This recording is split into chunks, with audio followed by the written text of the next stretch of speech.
¿qué porcentaje de suicidios hay en Saltillo? Y es que de acuerdo con dicho estudio, Saltillo mantiene una tasa de suicidio del 10.3 personas por cada 100,000 habitantes. Esto quiere decir que es la mayor medida, es todavía por encima de la media mundial y también muy por encima de la media nacional.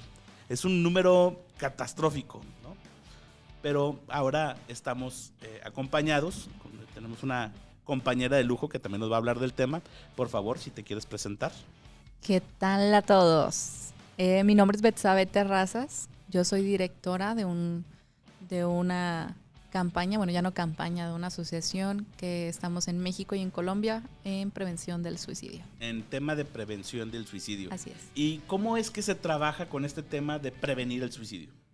Bueno, pues principalmente nosotros tenemos la parte de otorgar terapias de manera gratuita a través de nuestros voluntarios, que son psicólogos, tanatólogos, psiquiatras, y todo lo hacemos de manera gratuita. Oye, con esta tasa, sé que eres de Piedras Negras, orgullosamente coahuilense. ¿Dónde están los nachos? Sí, donde nacieron también los nachos, no solamente naciste tú, nacieron los nachos ahí, también por el señor Don Ignacio, un poquito no recuerdo antes su que yo. apellido. Sí, ya llevaban su tiempo. Sé también que de Piedras Negras, ahí nació la mamá de Marilyn Monroe. También supe que ahí nació. Somos las más guapas. Sí, obviamente. Sí lo creo. Y bueno, el tema ahora es que pues traemos en boga el suicidio, pero ya desde hace mucho tiempo, sobre todo en Saltillo, que se han presentado casos donde me parecen alarmantes cuando ya son menores de edad, cuando ya el tema es de un niño de 12 años, ¿no? Se quitó la vida. ¿Por qué se quitaría la vida un niño de 12 años? ¿Qué estaría viviendo? Que pues si recordamos o si nos regresamos a esa edad, pues la verdad ni siquiera llegó a pasar por nuestras mentes, ¿no? Ok, bueno, sí es un tema muy duro de hablar, el tema de la ideación suicida en sí. Ahora hablemos de la parte de los infantiles. ¿Qué están viviendo nuestros niños? ¿Qué situaciones estamos viviendo por las cuales desde muy pequeños vivan sus primeras depresiones? Porque es común vivir en diferentes etapas de nuestra vida la depresión o la tristeza, ¿no? Hay grados, desde la depresión moderada hasta la depresión severa. Entonces, es común vivirlo durante diferentes fases de nuestra vida, pero es poco común, justamente como acabas de mencionar, ver en niños que tengan depresión severa al grado de un intento o lamentablemente un deceso a través de suicidio. Betsabe, el suicidio o pudiera decir flagelo, se puede contagiar. No es lo mismo el flagelo que una ideación suicida o que un pensamiento suicida. Son temas diferentes.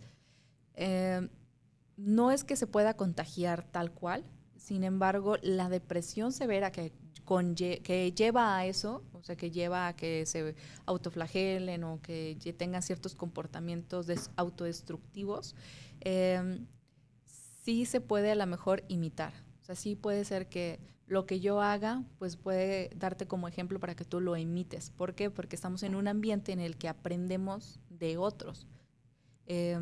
No sé si a eso más o menos te refieres. Por ejemplo, yo como mamá, si yo tengo ciertas actitudes, en la hora de la comida, todos los días, yo tengo una manera de rezar, por así decirlo, y dar gracias por los alimentos, pues yo estoy enseñándole a mis hijos a través del ejemplo, que me pueden imitar rezando a la hora de comer, ¿no? Entonces, si un familiar, en este caso mamá, papá o los más cercanos a los niños, pudiesen imitar en este caso, tener ese deseo de muerte, ese pensamiento. Recuerdo también el tema de los suicidios colectivos, sobre todo se empezaron a dar entre los 80s y 90s por temas religiosos.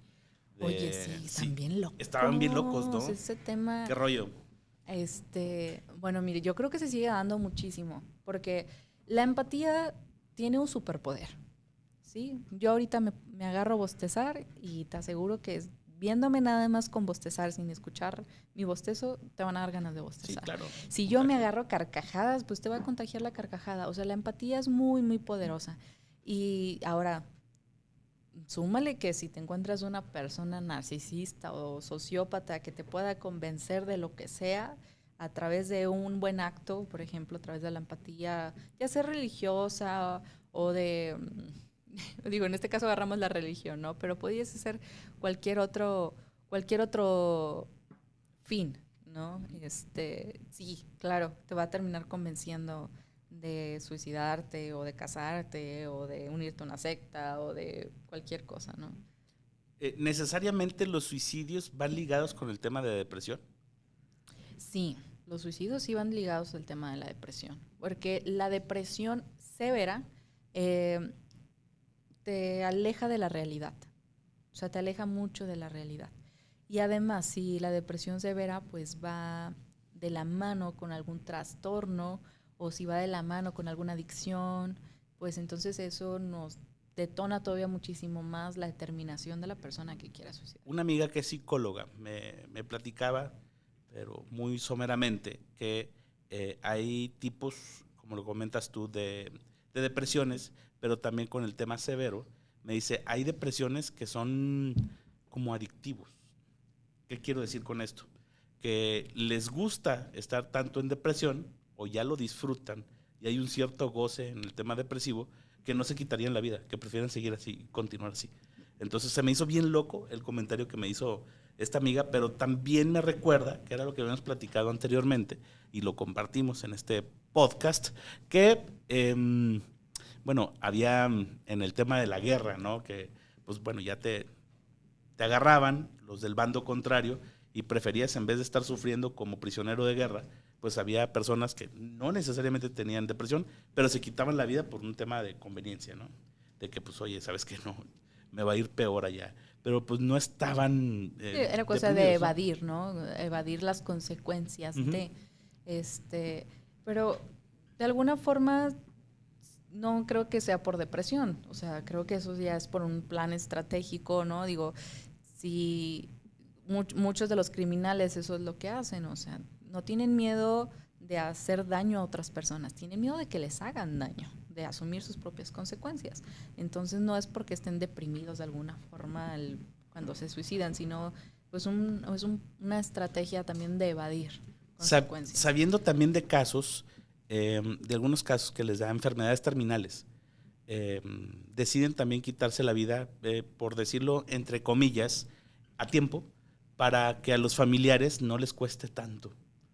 También eso está muy cañón. Entonces, no detecto ahí el tema de depresión, pero dicen, oye, ¿sabes qué? Yo no quiero dejar en la calle una deuda, a familiares. dejar algo. Exactamente, claro. vender todos los bienes y dejar sin nada a mis familiares para pues tener una pequeña esperanza por si sí o si no. Es que ¿no? sabes que lamentablemente cuando uno está en depresión, uno evade completamente, o sea, es lo que acabo de mencionar, uno se separa de la realidad. Ajá. A lo mejor la realidad de esa persona que está enferma es decir, ya todo se terminó, voy a dejar en deuda, realmente mi valor no es tan grande como para que mi familia merezca hacer un sacrificio por mí, o mi valor no es tan grande como para pues yo dejar, a lo mejor en este caso, que tengan que vender la casa para que yo esté bien, para pues pagar mi tratamiento, mis medicamentos, ¿no?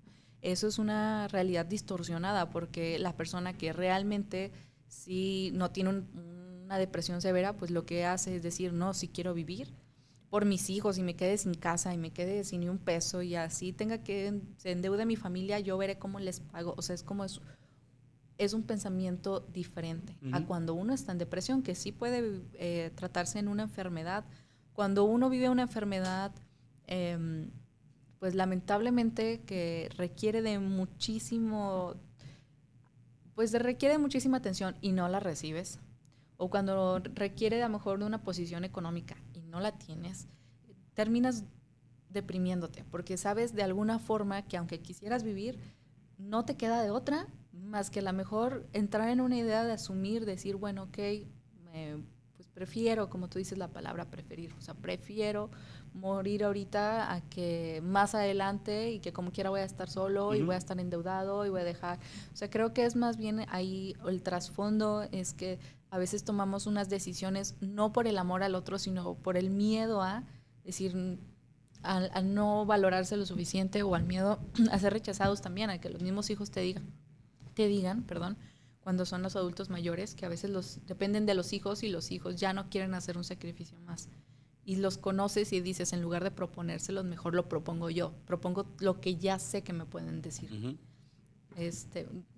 Porque realmente, en mi experiencia con la gente, aunque hayan pasado por cáncer, gente que ha vivido muchísimos abusos, gente que ha vivido una vida muy complicada, cuando tienen realmente esperanza de vivir, o sea, nadie se las apaga, ni la depresión severa. O sea, ellos están tras luchando consigo mismos, porque es una lucha interna muy fuerte por querer vivir. O, en este caso, por querer morir, ¿no? Dependiendo qué tan distorsionada tengan la realidad. Y al final de cuentas, a mí me da la impresión que esa distorsión de la realidad a veces ayuda, otras veces no ayuda tanto, porque quizá nos ayuda a aderezar un poco más de no ver lo terrible o de las cosas terribles que pasan actualmente en el mundo y las ven muchísimo mejor. Dicen, no hay tanto problema, y así también pasa con el depresivo, ¿no? Bueno, nuestro cerebro es una mega máquina muy poderosa, o sea, muy, muy poderosa. Si realmente nosotros vivimos una manera saludable, por así decirlo, y nuestro cerebro funciona de una manera saludable, pues va a ser muy inteligente. ¿A qué me refiero? Va a ser, sí, a lo mejor vivimos ciertos traumas y los vamos a lo mejor a archivar, por así decirlo, ¿no? Para que no nos vea afectado. Uh-huh. O nuestro cerebro de alguna manera va a omitir algunas cosas que nos causaron dolor. Uh-huh. Pero, ¿qué pasa cuando nuestro cerebro no es sano? O sea, cuando nuestro cerebro de alguna manera no tenemos los suficientes químicos necesarios que nos ayudan o nos aportan a la felicidad, por ejemplo, la oxitocina, la serotonina, o sea, ciertos químicos que nosotros necesitamos también para poder por ser felices, aunque se escuche muy poético, ¿no? Sí, pero cuando estamos enfermos también de eso, ¿qué es lo que pasa con nuestro cerebro? Omite todo lo contrario. En lugar de omitir todo lo que nos causa un dolor, omite todo lo que nos causa felicidad y trae a nosotros los recuerdos malos, porque nuestro cerebro está lleno de surcos neuronales. Entonces, entre más esos surcos neuronales sean más flexibles o más grandes, o sea, con mayor facilidad vamos a tener recuerdos, como más recurrentes recuerdos, ya sea de felicidad o de tristeza. Entonces, si nuestro cerebro no genera ciertos químicos necesarios, es cuando hablo de que no llevamos una vida saludable o en este caso estamos enfermos, por así decirlo, porque sí, ya la depresión ya está categorizada como una enfermedad. Sí, claro. Entonces, cuando estamos enfermos de la depresión, nuestros surcos se van haciendo más flexibles con los pensamientos negativos, con los recuerdos negativos, que anteriormente, cuando estábamos sanos, pues nuestro cerebro trataba de omitir, siempre como de ocultar y así. No sé si se corte un poquito. No se cortó, está bien. Fíjate que Albert Camus más bien, había comentado que la cúspide de la filosofía es debatir sobre los temas del suicidio. Entonces, él defendía cierta postura también el tema del suicidio, pero desde una perspectiva obviamente filosófica. Entonces, también quizá por ahí hemos escuchado que algunos hablan del suicidio como un tema de algo... ¿Como de alivio? Sí, alivio, y eso le da cierto perfume de romance, ¿no? Lo romantizan, pues. Entonces, ¿tú qué opinas al respecto de eso? Bueno, hay dos opiniones muy contradictorias en mí misma. Yo creo que todos pasamos también por ciertas situaciones como la que yo tengo, en la que yo estoy completamente en contra del suicidio, porque sé que la mayoría de los que llegan a nosotros, se acercan a nosotros a través de esta campaña, es porque realmente no quieren morir. O sea, ¿a qué me refiero? Es por causas diversas es que tienen estos pensamientos. Uh-huh. ¿Sí? Inclusive hasta los mismos medicamentos que uno toma para la depresión te causan ideación suicida. Entonces, así de absurdo es que hasta lo que comemos, lo que consumimos, nos puede causar ideación suicida. Entonces, esas personas que están conscientes de que esa ideación llegó a ellos, pero por una causa externa a lo que realmente es su realidad, que a lo mejor su realidad no es tan mala como, o sea, sea, su vida no es tan mala, a lo mejor solo pasan por un mal rato, como Ujú. luego dicen, pues no se quieren suicidar. Entonces, yo estoy como en contra de que esas personas pues se suiciden, porque digo, no, realmente no quieren hacerlo, hay mucha esperanza, ellos luchan por vivir y qué horrible sería ver que su vida se apaga de esa forma, sino hay que apoyarlos para que ellos puedan proseguir. Pero también está la otra parte en el que hay vidas de verdad muy lastimadas, muy, muy lastimadas, en las que a veces escuchas su historia, escuchas sus, pues sus vivencias actuales y dices, ok, es muy difícil que esa persona en un futuro no que pueda sanar esas heridas por la situación en la que está. No todos estamos en las mismas posiciones, ni posición económica, ni posición social, ni en las mismas ventajas, ni beneficios, ni en muchas cosas, ¿no? Hay que estar conscientes de eso. Entonces, hay un cierto número muy pequeño en el que hay personas en las que se encuentran así, en las que uno desde la opinión, nada profesional, sino desde la opinión personal, dices, ok, tal vez yo también estaría en la misma situación y comprendes y tratas de ser comprensiva y empática y dices, ok, respeto que él tenga esa ideación o ese pensamiento, porque posiblemente viéndolo desde una realidad fuera de su depresión, pues sí hay muchas cosas que tal vez no estén llenas de esperanza.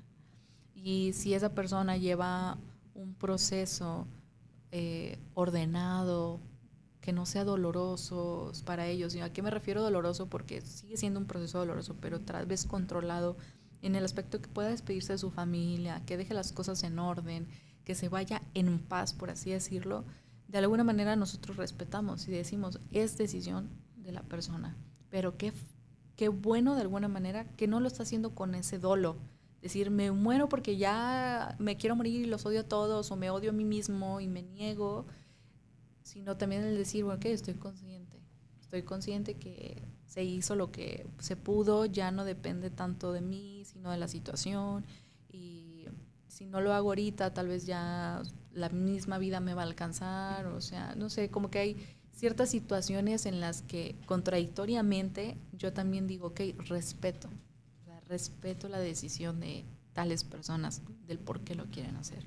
¿Cuánta valentía hay en aquellas personas que reconocen, y no solamente reconocen, sino eh, lo, lo comparten, el tema de, bueno, he llegado a tener pensamientos suicidas? Porque es una pregunta bien incómoda. O sea, preguntarle a alguien, oye, ¿alguna vez has llegado a pensar en el suicidio? Yo creo que la mayoría nos mentirían. O sea, decir, no, ¿cómo crees? Yo no voy a andar pensando en eso. Porque también lo siguen viendo como una especie de tabú, ¿no? Entonces, reconocerlo es importantísimo. Pero estoy segurísimo de que muchas personas a las que les he llegado a preguntar, oye, ¿alguna vez te ha pasado por la mente quitarte la vida? Y la reacción es, ¿qué te pasa? Claro que no. Claro, Chin. es que no es que falte reconocimiento, más bien falta o también el autoconocerse a sí mismo, decir, esto que siento, esto que estoy pensando, esta idea, porque mucha gente a veces no se da cuenta que el pensar en la muerte también es un pensamiento suicida. O sea, el pensar en muerte, el decir, ¿cómo, oye, si me muriera ahorita, me atropellara un carro y realmente merezco, o sea, tal vez no es tan bonito vivir. O sea, como el estar pensando en la muerte también es un pensamiento suicida. Entonces, hay gente que dice, no, pero, o sea, sí he pensado en morirme o a veces como en entrar. Hay gente que me ha dicho, es que yo no quisiera morirme como tal, simplemente me gustaría entrar en coma o como unos 2 años en estado vegetativo y olvidarme de la gente y pues no sé, despertar y que ya nadie, que todo se haya arreglado, todos mis problemas se hayan arreglado. Entonces eso también es un pensamiento suicida, aunque Sí, sí, no sí, lo sí. sepas detectar es otra Son muy cosa. parecidos, sí. Entonces el tratar de evadirse de la realidad, el tratar de creer que a través de la muerte, ya sea, en este caso por ejemplo la gente que dice, eso me gustaría entrar en coma, es decir, pues sí, es un evadir completamente. No puedes hacer una pausa en tu vida así como decir, pues hoy sí me duermo y hasta dentro de 7 años regreso y a pensar que todo se renovó y se olvidó, pues no.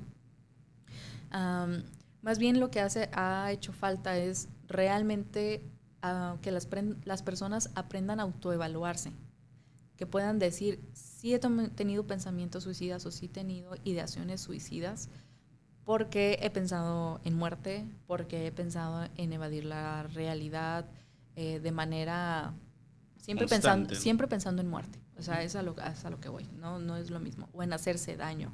Porque no es lo mismo, como ahorita hablamos de las flagelaciones, ¿no? No es lo mismo nada más flagelarse a decir, me quiero autodestruir, no solamente con flagelación, sino también me puedo autodestruir con pensamientos, o sea, internos, diciéndome que no valgo, que soy basura, todo lo demás, o sea, porque nos vamos autodestruyendo poco a poco. Eso es una manera también de nosotros mismos estar tratando de buscar la muerte de alguna forma. Bueno, no solamente hablo de la muerte física, hablo de la muerte emocional, algunas hasta muerte espiritual, porque hay gente que cree mucho en la espiritualidad y también cree en la muerte espiritual. Entonces, la muerte de la conciencia, en la que también mucha gente dice, ¿sabes qué? Ya no voy a ser consciente de nada, me vale mi vida. Y las ves como mucha gente se comienza a apagar. No sé si te ha pasado. O sea, como velitas, sí. Me o han sea, tocado conocer personas así. que son como zombies, viven, pero Sí. no viven, porque literalmente están en un proceso en el que se están autodestruyendo y sí tienen un pensamiento suicida, aunque ellos no lo reconozcan, pero es por una falta de autoevaluación. Es decir, entonces, realmente sí, la mayoría hemos tenido pensamientos suicidas, no todos hemos tenido ideación suicida, que no es lo mismo. La ideación ya es una planeación, ¿sí? Que Sí, es, le voy a hacer así, me voy a aventar así, así es, etcétera. una ideación ya Etcétera. es diferente a un pensamiento. Entonces es más común y más recurrente un pensamiento, aunque a veces no lo sepamos interpretar, a una ideación. Sí, bueno, me imagino que eso es por una especie de pasos, pero regresando al dato que me parece importante, 10.3 de cada 100,000 habitantes en Coahuila se quitan la vida. Es un dato alarmante, la verdad, y donde precisamente tenemos monumentos y tenemos en nuestros libros de historia a un suicida, a Manuel Acuña, un chico que se suicidó a los 24 años de edad, donde parte de recordar su historia, pues era un chico enquencle, estaba flaquito, era muy tímido, era bulleado en la escuela, en la Ciudad de México fue bulleado, de tal forma que una vez lo encerraron en el anfiteatro de la universidad, donde estaban pues las planchas, ¿no? Donde reposan los cadáveres. Y bueno, ahí escribe también uno de los poemas que se llama Ante un cadáver, porque había sido bulleado, lo encerraron ahí toda la noche y pues nada más tenía papel y pluma y pues se puso a ver a un difunto y a escribir. Que por cierto, es un poema que a mí me gusta mucho, Ante un cadáver. Los demás se me hacen un poco, no me gustan tanto, una disculpa para los que sean fans Sobre todo de porque este Manuel tiene Acuña. historia, dices. Sí, me acuerdo del Nocturno a Rosario, que también mostraba mucho apego hacia la mamá y bueno, tiene hasta un municipio, posee su apellido y era un chico que probablemente iba a brillar en ese tema de la poesía, de la escritura y a los 24 años, muy joven también, decide quitarse la vida y muchos dicen que es precisamente por Rosario, pero viéndolo desde otra perspectiva, creo que su depresión ya estaba llenando el vasito, de tal forma que Rosario fue nada más la gotita, ¿no?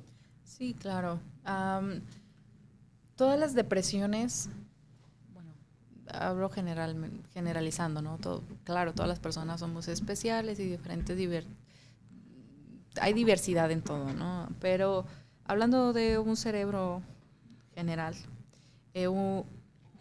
un acto de intento de suicidio tarda hasta 9 meses en lo que se desarrolla el pensamiento, la ideación, la planeación, hasta que se hace la consumación. Entonces este chico, si de alguna manera, este chico lo menciono así generalmente, porque estamos hablando del gran poeta, ¿verdad? Uh-huh. Manuel Acuña, pero sigue siendo un chico. Entonces, lamentablemente, pues él no quiere decir que el momento que pasó lo de su rechazo, lo que le haya detonado, fuera algo algo del momento y por eso se suicidó. Es algo que ya traía en su cabeza. Pues es algo que acabo de mencionar, es algo que se va desarrollando con un mínimo de 9 meses. Y si ese chico ya había pasado por bullying, ya había pasado por muchas otras situaciones en las que lo hace más vulnerable, y en aquellos tiempos en donde todavía el hombre batallaba más para expresar sus sentimientos, Sí, y claro. siendo un hombre que pues a flor de piel quería expresar muchas cosas, ¿no? Y no podía porque era hombre. ¿Cómo vas a hablar de que te duele? ¿Cómo vas a hablar de que eres débil? ¿Cómo vas a hablar de que eres rechazado? Pues debió haber sido muy complicado para él. Y así, en la actualidad, puedo decir que todavía hay muchísimas objeciones para el hombre en poder expresarse. Inclusive en la parte de la poesía, porque es un tema que a muchos consideran para gente demasiado sensible, ¿no? Pudiera muy ser. sensible, así. Sí, es sensible y que tiene se va haciendo de más herramientas o de mayor facilidad el tratar de plasmar lo que siente. Entonces, sí, bueno, a mí la poesía me gusta muchísimo. Anteriormente no. Precisamente cuando tenía mis 20 años, 25 años, no me gustaba la poesía por lo mismo. Hace poquito. Hace poquito, sí, hace poquito. Hace como unos 5 años, más o menos. Okay. El asunto es de que no me gustaba por eso, pues es que están hablando. Sí, exactamente. No me gustaba eso hasta que comprendí que también el ser sensible también te hace súper fuerte, también te da mucha fortaleza el sentir las cosas y también el expresarlas. Y te hace comprender más cosas. Por supuesto. Entonces, creo que lamentablemente lo que vivió Manuel Acuña, pues se sigue viviendo. Seguimos viéndolo en todos lados. El hombre es el que cubre la mayoría de los suicidios consumados. El 80% puedo decirlo, de los suicidios son de varones. Entonces seguimos viendo muchos personajes en los que siguen sufriendo por la falta de expresión, por la falta de empatía, por el rechazo. Al hombre siempre se le ha como estigmatizado que tiene que ser el hombre fuerte, el rudo, el que tiene que solucionar los problemas, el que tiene que proveer, el que tiene que ser útil siempre para algo. Para alguien, ¿a qué me refiero? Pues para la familia, para sí, los hijos. Y el hombre tiene que ser admirado. Entonces, faltando esas 3 cosas principales, yo he notado que el hombre quiebra. O sea, si el hombre no es admirado o reconocido, tanto como por parte de su esposa, de parte de su trabajo, pues se quiebra. Y si el hombre todavía pierde utilidad, por ejemplo, si pierde algún miembro de su cuerpo o si simplemente... Sí, lo vuelve más inútil. Ajá, ¿sí? Pierde autoridad o utilidad en su misma familia, que los hijos ya crecen y ya mandan al papá por un tubo, ¿no? Uh-huh. Y ¿cómo? O sea, si yo soy el papá y me tienes que hacer caso y me tienes que necesitar, y ya no. O sea, llega un punto que a veces eso va cambiando y los hombres les fractura más que a las mujeres. Y sumado a lo que acabamos de mencionar, de la admiración y el reconocimiento, la utilidad y la autoridad, y viene la parte también en la que el rechazo, los hombres son poco tolerantes al rechazo. Las mujeres vivimos más rechazo que los hombres, pero las mujeres toleramos más el rechazo que los hombres. Entonces, el hombre, al no saber cómo actuar con todo este proceso, con todos estos temas, se convierte en una persona agresiva. Pero hay personas que, aún siendo agresivos, no quieren hacerle daño a otros. Por ejemplo, a lo mejor se sintieron rechazados por parte de una pareja, ¿no? Y a lo mejor por no hacerle daño a esa pareja, se hacen daño a sí mismos. Sí, se golpean en la pared, ¿no? Se golpean en la pared o cometen este tipo de actos de suicidio. Por eso los suicidios son los que sí son consumados, que es el 80% de los que acabo de mencionar, son de varones, porque ellos sí son muy determinados a decir, bueno, algo me detonó y lo voy a hacer. A lo mejor no me quería suicidar, sino quería hacerle daño a la otra persona, pero pues ya no sirvo para nada, ya no soy útil en este aspecto. No me reconocen, no me valoran, pues entonces que le resuelva los problemas, o que mi esposa nada más espere que provea, o que mi esposa espere que sea el hombre sexual más potente del mundo, o etcétera, ¿no? Porque realmente esas tres cosas, al menos aquí en Coahuila, yo he visto que el hombre se fractura muy fácil con eso. Y no es malo, al contrario, nosotros como sociedad estamos equivocadamente pensando en que el hombre nada más tiene que ser principalmente esas tres cosas.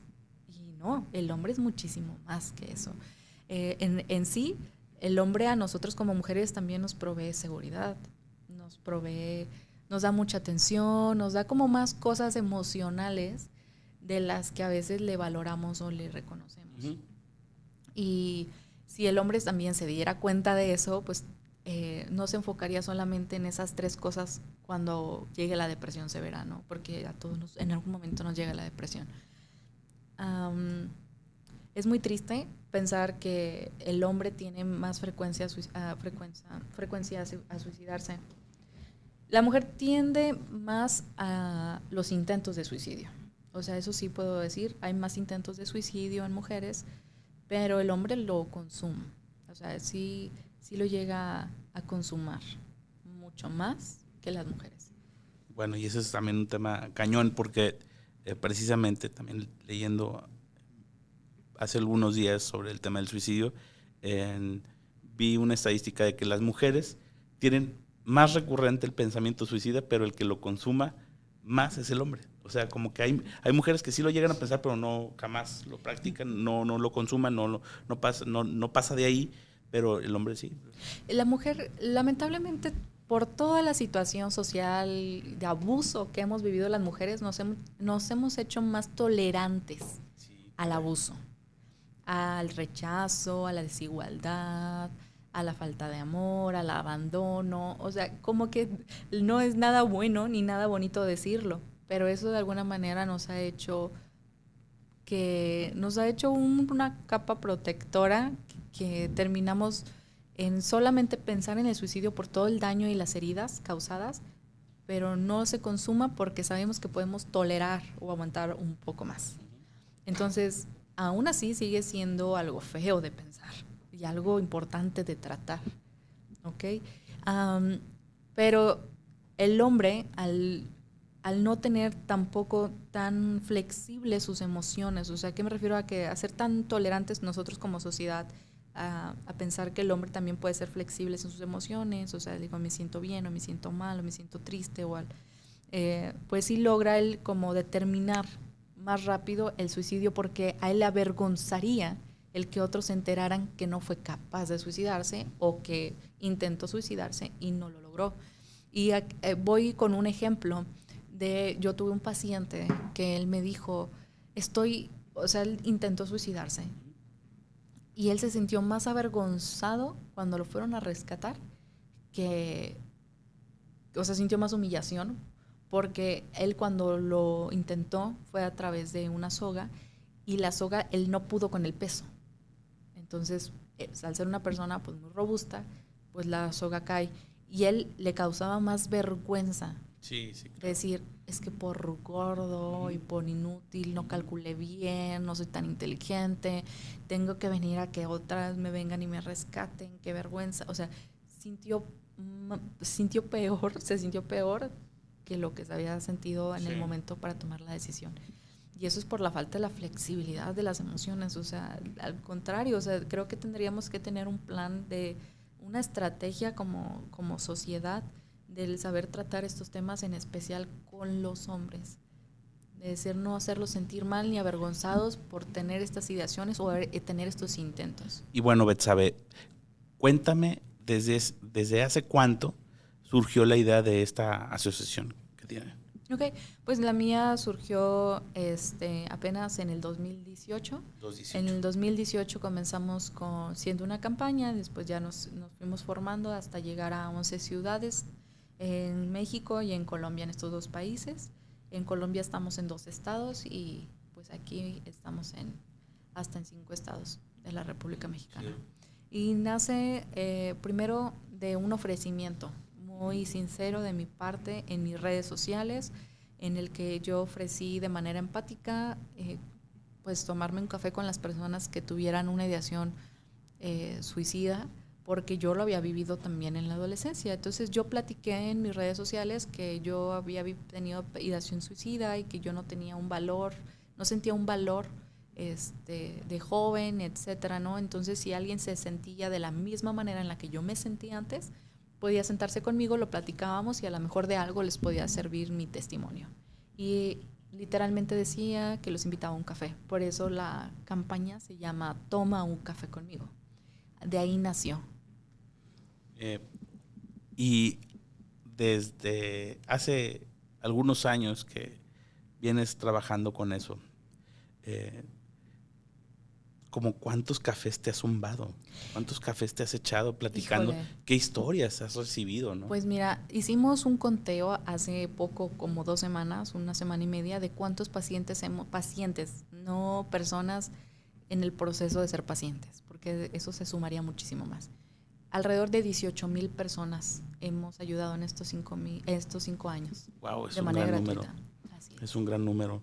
Y me imagino que también las historias y lo que escuchas a través de estos pacientes que comentas, pues también yo creo que debe de haber, platicando con un amigo, me decía, es que también ese rollo se contagia.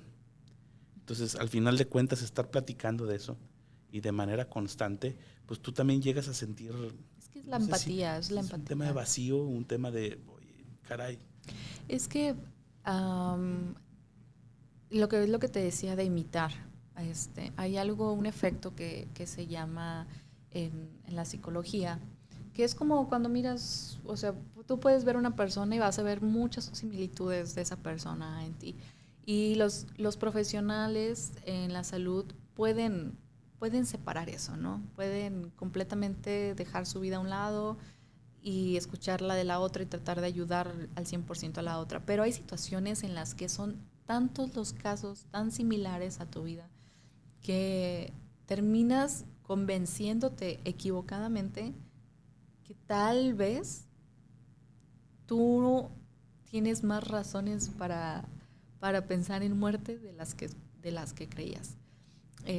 Y es raro decirlo, pero nosotros hemos tenido psicólogos que efectivamente han caído en eso después de recibir 4 o 5 pacientes y dicen, ay, sabes que ya me está dando ansiedad, yo también tengo ideación suicida, ¿por qué? Si yo estaba muy bien, pero es por lo mismo de que es una enfermedad mental y la mente juega con otras mentes, es muy poderosa la mente, ¿sí? Nunca hay que subestimarla. Entonces, imagínate lidiar con muchas mentes con una misma ideación en común, que es la ideación suicida. Pues aunque seas muy fuerte y muy profesional, en algún momento te afecta. Por eso nosotros como estrategia, nosotros hemos tomado la decisión de que un psicólogo no puede tomar más de 4 pacientes en un lapso de 6 meses. Sí, precisamente a eso iba la pregunta. Así es como una estrategia y tiene que tener cierta madurez. Los psicólogos no pueden tener menos de 24 años, no pueden ser practicantes, tienen que ser personas estudiadas y capacitadas que hayan tomado cursos. Nosotros los capacitamos tomando cursos que están avalados también por parte de Secretaría de Salud, o sea, están preparados, porque sí es un tema muy complicado de lidiar. Por eso la importancia de que también la sociedad aprenda a lidiar, no solamente de la manera profesional, porque creo que no todos tienen la posibilidad de estudiar a nivel de un psicólogo, pero sí puede aprender a través de la empatía, que así como ellos también pueden contagiarnos, por así decirlo, entre comillas, de cosas negativas, nosotros también podemos contagiarlos de cosas positivas, sí, claro. De esperanza, de amor, de comprensión, de empatía. Todo eso también nosotros lo podemos hacer como sociedad. Tómate un café conmigo, pero también, por favor, Betsa, compártenos tus redes sociales. Sí, las redes sociales de la fundación, de la asociación, es Toma un Café Conmigo México y Toma un Café Conmigo Colombia. Y mis redes sociales, pues soy Betsabeth Terrazas. Betsa, te agradezco mucho este podcast y bueno, bienvenida aquí a Nación Norteña. eres de las que nos están dando la patadita en el trasero. Y bueno, pues nos sentimos contentos y orgullosos de que estés aquí presentes compartiéndonos un poco de ti. Gracias por invitarme. Y no duden, tómense un cafecito. Y mejor colombiano.